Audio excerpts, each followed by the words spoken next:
ជំរាបសួរនិងសួស្តីបងប្អូនដែលស្រឡាញ់និងចូលចិត្តការងារ graphic design ទាំងអស់គ្នា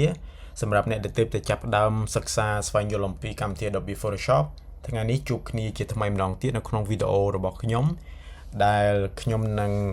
ចែករំលែកចំណេះដឹងទាក់ទងអំពី rectangular marquee tool ដែលជា tool មួយប្រើសម្រាប់ការធ្វើការ design នៅក្នុងកម្មវិធី Adobe Photoshop អញ្ចឹងកុំឲ្យខាតពេលយូរយើងចូលកម្មវិធី Adobe Photoshop ទាំងអស់គ្នាបាទអញ្ចឹងខ្ញុំសូមលើកឧទាហរណ៍តាក់ទងជាមួយនឹង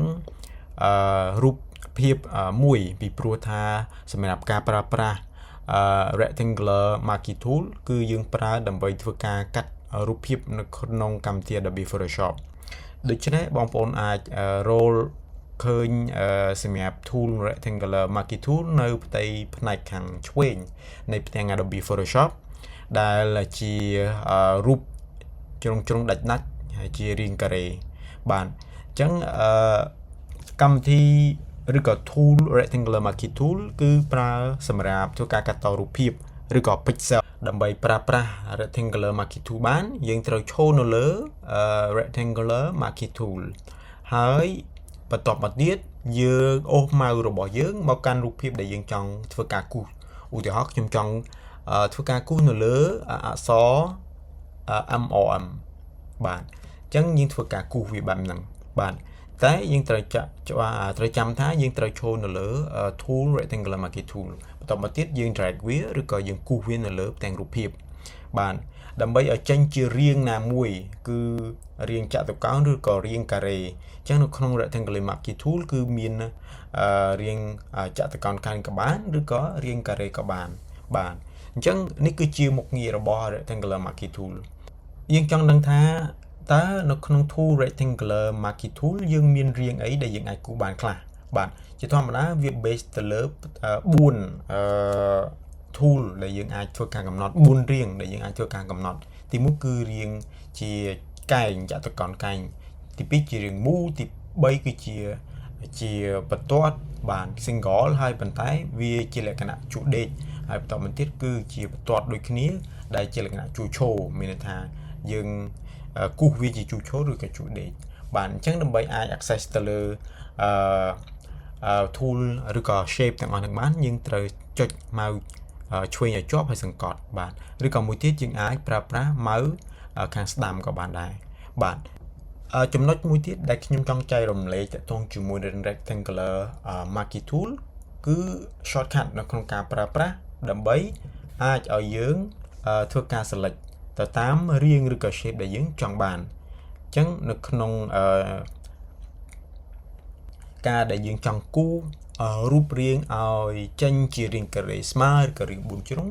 យើងអាចអនុវត្តតាម shortcut ខាងក្រោមទី1តកតងជាមួយនឹងការគូសរូបឲ្យចេញជារាងការ៉េ4ជ្រុងស្មើគឺយើងត្រូវចុច shift ឲ្យជាប់ហើយបន្តមកទៀតយើងគូសវាបាទអញ្ចឹងដៃរបស់ខ្ញុំកំពុងចុចលើ shift ហើយយើងគូសវាអញ្ចឹងមានន័យថាបើបងប្អូនចង់ឲ្យវាចេញជារាងចតុកោណក៏អត់ចេញដែរគឺវាជារាងការ៉េបាទបែបហ្នឹងshortcut មួយទៀតដែលយើងអាចធ្វើការគូសនៅលើ rectangular marquee tool គឺការគូសរូបឲ្យចេញទៅជារាងការ៉េឬចតុកោណ4ជ្រុងចេញពីចំណុចដែលយើងចាប់ផ្ដើមមានន័យថាបើយើងចុចចេញពីកន្លែងចំណុចច្រមុះ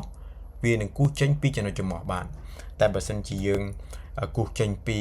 គៀនខាងនេះវានឹងគូសចេញពីគៀនខាងនេះអញ្ចឹងដើម្បីអាចធ្វើការគូសចេញពីចំណុចដែលយើងចង់ចាប់ផ្ដើមគឺយើងត្រូវចុច Alt ឬក៏ Option នៅលើ Mac Alt នៅលើ Windows ហើយគូសវាគូសរាងនៅលើវាអញ្ចឹងយើងចុច Alt ឬក៏ Option បាទហើយគូសអញ្ចឹងមានន័យថាវានឹងរីកមានន័យថារាងការ៉េឬក៏រាងចតុកោណនឹងវានឹងរីកចេញពីចំណុចដែលយើងចាប់ផ្ដើមបាទនេះគឺជាចំណុចចាប់ផ្ដើមហើយនឹងវារីកចេញជា4ជ្រុងឬក៏ជារាងចតុកោណកែងទៅតាមដែលយើងចង់បានរាងដែលយើងចង់បានបាទអញ្ចឹងដើម្បីធ្វើការគូសឲ្យចេញជារូបរាងចេញពីកន្លែងដែលយើងចាប់ផ្ដើមគឺយើងត្រូវចុច នៅលើ mouse នៅលើ keyboard គឺ shift alt ឬក៏ option បាទ